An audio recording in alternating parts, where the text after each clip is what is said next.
Hello guys! After dinner, mag-itag avocado.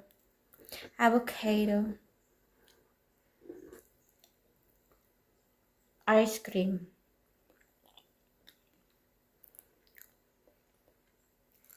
Alam nyo, noon hindi talaga ako kakain ng avocado kasi parang hindi ko siya gusto. Pero ngayon, iniisip ko kasi ang vitamins niya.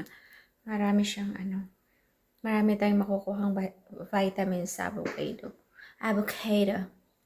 Kaya kakain tayo. Ang fruits, nagsapaw-sapaw na natin. Wala nang sugar. Pure.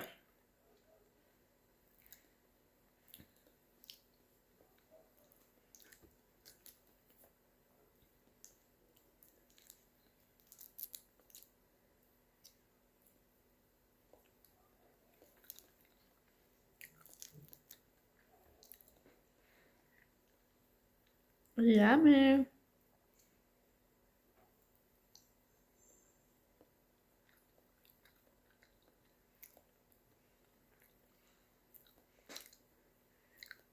Cute.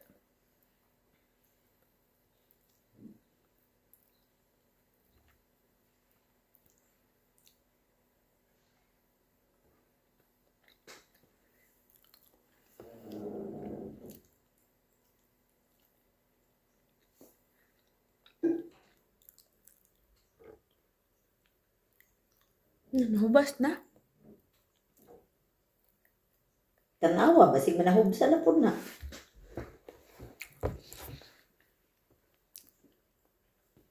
Thank you for watching.